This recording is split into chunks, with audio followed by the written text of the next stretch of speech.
पिछले काफ़ी सारे सेशन से हमने जीएसटी के बेसिक सिनेरियो की जानकारी ली। इसमें हमने ये भी जाना कि भारत में बिजनेस किस प्रकार किया जाता है या कौन कौन से सिनेरियोज हैं, टैक्सेशन सिस्टम क्या है भारत में, किस प्रकार से इम्प्लीमेंटेड है, जीएसटी आएगा तो उसको किस तरह से इम्प्लीमेंट किया जाएगा, ड्यूल टैक्सेशन सिस्टम किस प्रकार से आने वाला है भारत में, क्योंकि जीएसटी के साथ ही ड्यूल टैक्सेशन सिस्टम शुरू हो जाएगा। आप अपने बिजनेस को किस प्रकार से जीएसटी में रजिस्टर करा सकते हैं और इनपुट टैक्स क्रेडिट प्राप्त कर सकते हैं, ये सारी जानकारी हमने पिछले सेशन में ली। इस सेशन में हम प्रैक्टिकल कॉन्सेप्ट की बात करेंगे कि टैक्स सिस्टम जो भारत में ऑलरेडी है और जीएसटी आने के बाद दोनों में किस तरह का अंतर आने वाला है और किस प्रकार से हम बिलिंग या किस प्रकार से हम टैक्स इनपुट क्रेडिट को प्राप्त करने वाले हैं। ये बहुत ही इंपॉर्टेंट सेक्शन है और इसमें हम सारा प्रैक्टिकल रूप में इस एग्जाम्पल को समझेंगे। लेकिन इससे पहले मैं आपको जानकारी दे दूं कि यदि आपने अभी तक हमारा चैनल सब्सक्राइब नहीं किया है तो अभी कर लें, क्योंकि हम आने वाले काफ़ी सारे सेशन जीएसटी बेस्ड बनाने वाले हैं। क्योंकि जैसे ही जीएसटी आएगा नई नई चीज़ें उसके साथ आती चली जाएगी, आपको भी समय समय पर उन सब की जानकारी मिलती चली जाएगी। तो आइए शुरू करते हैं प्रैक्टिकल रूप में समझना जीएसटी को। इस पूरे सेशन में हम सीखेंगे कि एग्जिस्टिंग टैक्सेशन सिस्टम क्या है और जीएसटी से किस प्रकार से अंतर आने वाला है। साथ ही हम ये भी देखेंगे कि आप किस प्रकार से प्रैक्टिकल पोजीशन में जीएसटी को कलेक्ट करते हैं और इनपुट टैक्स क्रेडिट प्राप्त करते हैं। परंतु यहाँ मैं आपको एक सुजेशन देना चाहूँगा कि आप हमारी वेबसाइट्स पर जाकर जो एग्जाम्पल मैं बताने वाला हूँ उसकी ऑलरेडी एग्जिस्टिंग शीट को डाउनलोड कर सकते हैं और उसको अच्छी तरह से समझ सकते हैं। आप इन दोनों वेबसाइट्स issstworld.com या smartosystems.in के डाउनलोडेबल सेक्शन पर जाकर आसानी से ये शीट्स को डाउनलोड कर सकते हैं ताकि प्रॉपर रूप में आप इसे समझ पाएँ। तो आइए शुरू करते हैं। मेन एग्जाम्पल पर जाने से पहले हम थोड़ा सा बेस बना लेते हैं, अर्थात हम पहले टैक्सेस की जानकारी ले लेते हैं कि किस प्रकार टैक्स आप प्राप्त करते हैं या किस प्रकार आप टैक्स पे करते हैं। सिंपल एग्जांपल है, बिल्कुल डीलर ए है हमारे पास, जिसके पास एक 100 रुपये की कॉस्ट का प्रोडक्ट है। वह 20 रुपये अपना मार्जिन जोड़ता है और साथ में 30 रुपये उस पर टैक्स ले लेता है, जिसको भी ये ए माल बेचेगा। तो टोटल 150 रुपये इसने प्राप्त किए, जिसमें 30 रुपये टैक्स भी था। डीलर बी ने इसी माल को खरीदा 150 रुपये में, जिसमें 30 रुपये टैक्स पे कर चुका है। अर्थात डीलर बी ऑलरेडी 150 रुपये वाले माल में 30 रुपये टैक्स भी पे कर चुका है। प्रॉफिट जोड़ा इसने 20 रुपये और आगे जिसको इसने माल बेचा उससे 40 रुपये टैक्स के लिए, टोटल 210 रुपये। अब यहाँ ध्यान दीजिएगा कि डीलर बी ने 40 रुपये प्राप्त किए सेल पे टैक्स के रूप में और 30 रुपये ऑलरेडी ये पे कर चुका है टैक्स के रूप में ए को। तो यहाँ पे यदि 40 में से माइनस कर दिया जाए 30 को, तो आपके पास 10 रुपये रह जाएंगे। ये 10 रुपये जो टैक्स है ये डीलर बी को जमा करवाना है गवर्नमेंट को। अब यहाँ पे गवर्नमेंट ने असल में इनपुट टैक्स क्रेडिट दिया है डीलर बी को, क्योंकि डीलर बी ऑलरेडी 30 रुपये टैक्स के रूप में पे कर चुका था जब इसने माल ए से लिया था। क्योंकि देखिए 150 रुपये में 30 रुपये शामिल थे। तो इस तरह से ये जो आपको टैक्सेशन में क्रेडिट मिलता है इसे इनपुट टैक्स क्रेडिट कहते हैं। जब आप परचेज पे कोई टैक्स पे कर चुके होते हैं तो आप उसका इनपुट टैक्स क्रेडिट प्राप्त कर सकते हैं। लेकिन ध्यान रखिएगा, सभी तरह के टैक्सेस का इनपुट टैक्स क्रेडिट नहीं मिलता। इसकी जानकारी हम इस एग्जाम्पल में भी समझने वाले हैं। यहाँ पर हमारे पास 2 टेबल दिए गए हैं। सबसे ऊपर वाला जो टेबल है वो हमारे पास विदाउट जीएसटी, अर्थात जो हमारे पास एग्जिस्टिंग टैक्सेशन सिस्टम है उसके आधार पर कार्य करेगा। नीचे जो टेबल दिया गया है दूसरे वाला, इसमें यदि आप देखें तो ये हमारे पास कैलकुलेशन जो शो करेगा वो जीएसटी बेस्ड, अर्थात जीएसटी के साथ करेगा।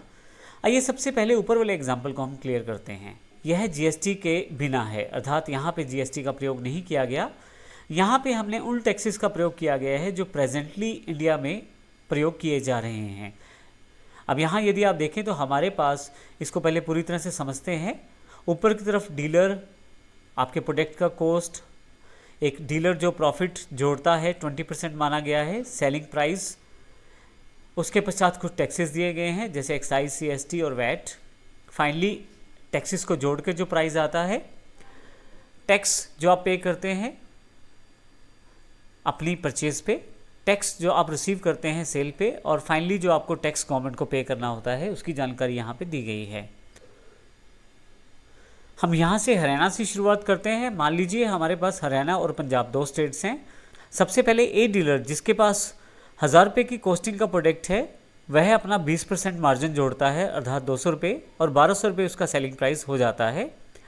अभी के टैक्सेशन सिस्टम में यदि हम बात करें तो हम इस पे एक्साइज ड्यूटी लगाते हैं, और क्योंकि यह मैन्युफैक्चर्ड प्रोडक्ट है मान लीजिए, तो इस पे 12% टैक्स 144 रुपये हो जाता है। ध्यान दीजिए टैक्स जो है वो सेलिंग प्राइस पे लगा है, 1200 के ऊपर 12% टैक्स लगा है। और यदि हम देखें तो फाइनल प्राइस हमारे पास 1344 रुपये, जो कि आपके पास सेलिंग प्राइस और एक्साइज का जो टैक्स है इन दोनों को जोड़कर आ गया है। फाइनली इस ए डीलर ने जो टैक्स प्राप्त किया है जब इसने ये प्रोडक्ट को बेचा है 144 रुपये, उसको ही इसे पे करना है, अर्थात जो पे टैक्स रहेगा ए डीलर के लिए 144 रुपये रहेगा। लेकिन जैसे ही हम दूसरी रो में आते हैं तो बी डीलर को जो कॉस्ट पड़ता है इस प्रोडक्ट का 1344 रुपये, क्योंकि बी ने इसे 1344 रुपये में ख़रीदा है टैक्स पे करके। इसमें इसने 20% प्रॉफिट अपना जोड़ा और इसका प्राइस हो गया 1613 रुपये। अब इसमें टैक्स के रूप में वैट को जोड़ा गया है जो कि 5% है मान लीजिए इसके प्रोडक्ट पे, क्योंकि बी डीलर ट्रेडिंग करता है तो इस पर एक्साइज एप्लीकेबल नहीं होगा, इस पर वैट एप्लीकेबल होगा। अब यहाँ पे 81 रुपये जो टैक्स है वो 1613 रुपये में जोड़ा जाएगा और टोटल जो फाइनल प्राइस हो जाएगा 1693 रुपये। यहाँ पे यदि आप देखें तो टैक्स जो रिसीव हुआ है वो 81 रुपये रिसीव हुआ है। यहाँ पे जो ऑलरेडी बी टैक्स पे कर चुका है 144 रुपये के रूप में ए को, उसको यह इनपुट टैक्स क्रेडिट के रूप में प्राप्त नहीं कर पाएगा। उसका कारण ये है कि इसने जो टैक्स पे किया है वो एक्साइज टैक्स था और आगे ये जो टैक्स अभी प्राप्त कर रहा है ये वैट है, तो इस तरह से ये इसमें एडजस्ट नहीं कर पाएगा। तो अल्टीमेटली इसको ये टैक्स गवर्नमेंट को पे करना पड़ेगा 81 रुपये के बीच में। इसी तरह से बी ने सी को बेचा माल 1693 रुपये की कॉस्टिंग के साथ, जो कि कॉस्टिंग सी को पड़ी है। सी इसमें अपना प्रॉफिट मार्जिन ऐड करता है 339 रुपये, जो कि 20% है। फाइनली 2032 रुपये का सेलिंग प्राइस आपके पास अवेलेबल हो जाता है। सी भी आगे ट्रेडिंग करता है तो वो अपना 5% टैक्स और जुड़ जाता है 102 रुपये। फाइनली प्राइस 2134 रुपये। अब क्योंकि सी ने वैट को रिसीव किया है और सी ने बी को 81 रुपये वैट के रूप में पे कर चुका है पहले से, तो फाइनली इसे 21 रुपये टैक्स जमा करवाना है। 81 रुपये पहले से ही सी बी को पे कर चुका है वैट के रूप में, और इस तरह से इसको इनपुट टैक्स क्रेडिट मिल जाएगा 81 रुपये का। फाइनली इसे 21 रुपये जमा करवाने हैं एज अ टैक्स। अब यहाँ पे डी की बात करते हैं। डी भी 2134 रुपये का यही प्रोडक्ट खरीद लेता है और अपना प्रॉफिट मार्जिन 20% जोड़ देता है और इसका सेलिंग प्राइस हो जाता है 2560 रुपये। लेकिन क्योंकि डी को माल बेचना है अब दूसरी स्टेट में, क्योंकि हम अभी हरियाणा स्टेट में हैं और अब अगला जो माल बेचना है हमने वो पंजाब में बेचना है, तो डी जब ये माल बेचेगा पंजाब में तो अब अपने बिल पे ये CST टैक्स लगाकर बेचेगा। तो 2560 रुपये के ऊपर 307 रुपये जोड़े जाएंगे और 2868 रुपये अब फाइनल प्राइस हो जाएगा। अब यहाँ पे ध्यान रखिएगा कि CST की इनपुट टैक्स क्रेडिट भी नहीं प्राप्त कर पाएगा डी, क्योंकि इसने यह माल दूसरी स्टेट में बेचा है। तो फाइनली इसको 307 रुपये एज अ टैक्स जमा करवाने पड़ेंगे। अब हम बात करते हैं पंजाब की। पंजाब में जो ई डीलर है उसने यह सामान 2868 रुपये में डी से ख़रीदा।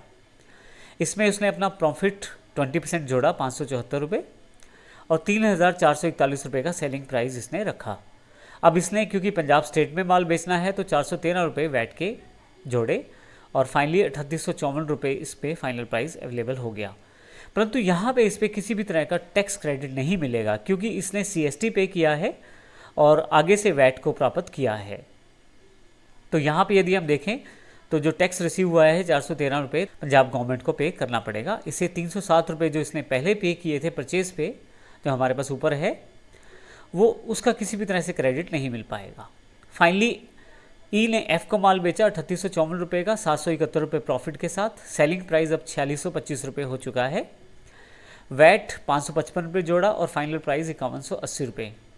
टैक्स पे करने के पश्चात अब टैक्स पेमेंट के लिए अब यहाँ पे 413 रुपये इसने पे कर चुका है एफ़ और 555 रुपये इसने सेल्स में टैक्स को प्राप्त किया है वैट को। तो दोनों का जो अंतर है वो इसको जमा करवाना है एज अ टैक्स। तो 142 रुपये इसको जमा करवाने हैं। इसको इनपुट टैक्स क्रेडिट मिला है 413 रुपये का।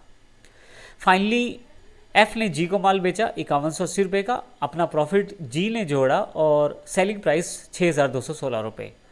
फिर से टैक्स जोड़ा गया वैट 746 रुपये। फाइनली कस्टमर को ये प्रोडक्ट जो पड़ा है वो 6,962 रुपये का पड़ा है। यहाँ पे जी को इनपुट टैक्स क्रेडिट मिलेगा 555 रुपये का, क्योंकि वह इसे पे कर चुका है जब इसने इसे परचेज़ किया है। तो अल्टीमेटली इसको 191 रुपये का टैक्स पे करना है। यदि आप यहाँ देखें तो फाइनल प्राइस इस प्रोडक्ट का 6,962 रुपये कस्टमर को पड़ा है और टोटल जो टैक्स पे किया गया है वह 1,298 रुपये टैक्स गवर्नमेंट को पे हुआ है।